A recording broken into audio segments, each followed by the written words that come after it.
stalked in the Australian bush. So I will preface this with this didn't happen to me. It happened to my son and his 2 friends, but I was involved later.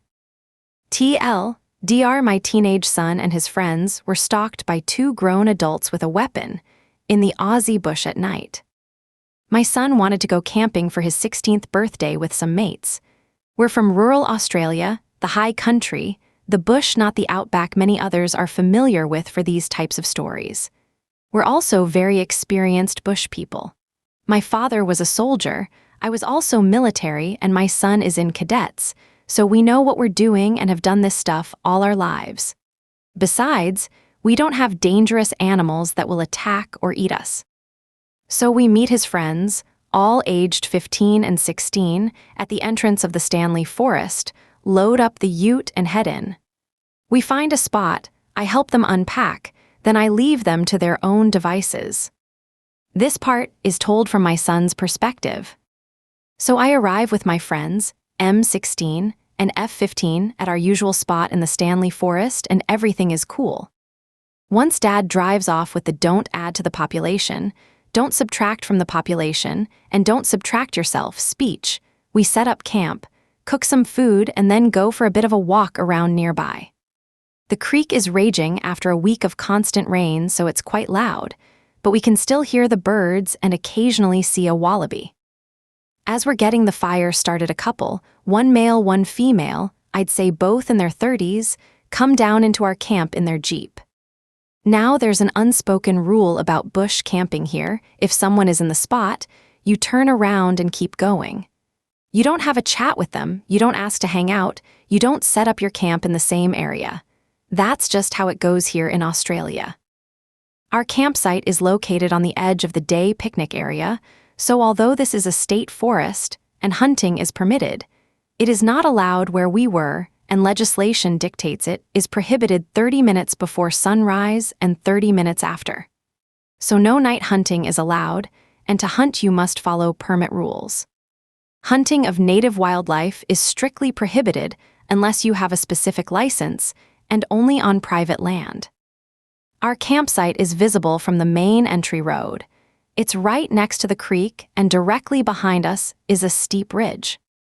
Me and my mate, I'll call him K, are at the fire which we have set up in front of our tent that faces the ridge, while our female friend, I'll call her M, is fighting with her swag which she has set up about 9-ish feet away from our tent, back against the ridge facing the creek. We did not see this couple's Jeep travel along the main entry road, which means it could only have come from the other side of the ridge somewhere. They get out, and the guy is fully decked out in camo gear and has a very expensive compound bow. They tell us they have a camp further down and we're just checking it out. I was an idiot and know that now, but I told them we were minors, so they should probably leave. I know, but I mean, it was also obvious we weren't full-grown adults by our appearance. Without another word, they get in their vehicle and leave. I thought that was the end of it, but it wouldn't be a worthwhile story to post here if it were. Shoot forward another couple of hours and it's getting dark.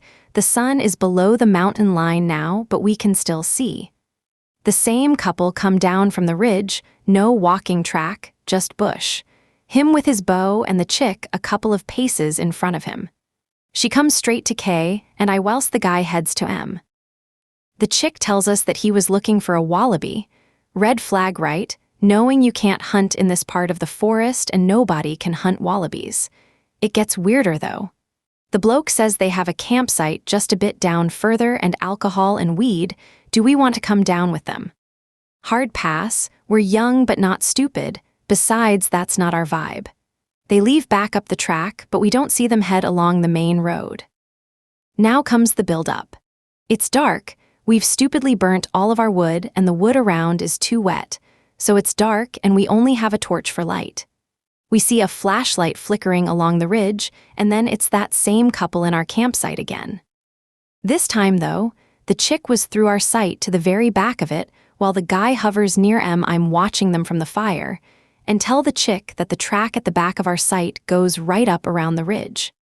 The bloke snaps at me and says he knows this place very well, with the sound of his voice as though he's smiling. I can see the compound bow in his hand, though with his other hand deep in his pocket.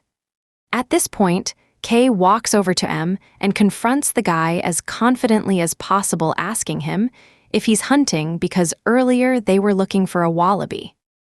He must have looked at K in such a creepy way because later, K told me he felt like he was in danger right there. Apparently this bloke said, "No, we're just looking and having some fun." As they leave, they head towards the track again rather than the ridgeline, however. Once they get to the main road, they turn right. Not along the road, but back into the bush, and then what is even more unnerving, turn off their flashlight. That's 3 times now this same couple have breached that unbroken camping rule and have deliberately come into our camp. First trying to lure us with the promise of drugs and alcohol, then to presumably check out our sleeping arrangements, I can only assume. I decide I really don't like this and make my way as quietly and darkly as possible up the track to see how close their campsite is, knowing full well the next designated campsite is over 2 km away. I mean, we're here nearly every second weekend. I know this area very well myself. Except, there is no campsite, there is no fire despite them telling us they had a big one. There was just their car parked off in the shrubs, no lights, and no them. I head back down and tell my friends this development. Then M tells us that while she was over at her swag when I was up the ridge, she could hear the couple talking. M said she couldn't make out what was being said, but it was definitely the same voices, and they were somewhere behind our camp. We collectively agree something is very wrong here, and I call my old man to let him know what's going on.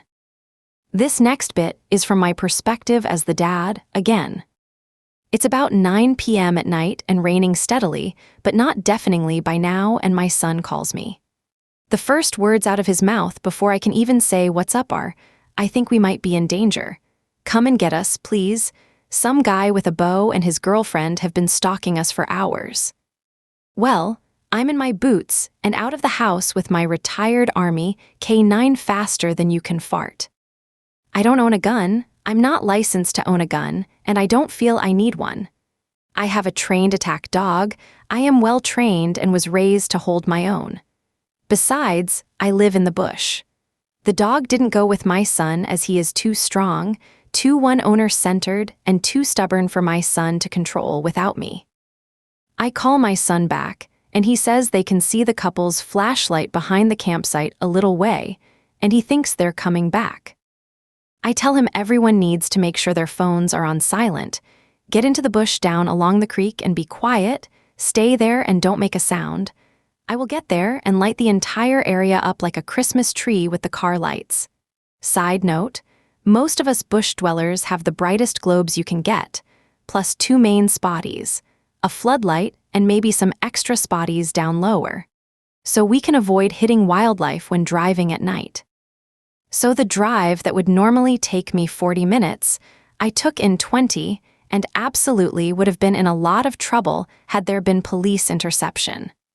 I'm honestly very lucky I didn't hit a roo or a deer. Anyhow, I'm driving into the forest and only the same campsites along the way are still there, no new additions and nobody walking the tracks that I could see. I get to the track the kids are on and point the car directly at their campsite and light it up. As I get out, I do see just a quick glimpse of a flashlight in my peripheral vision near the ridge. I let my K9 out and tell them it's me. The kids come.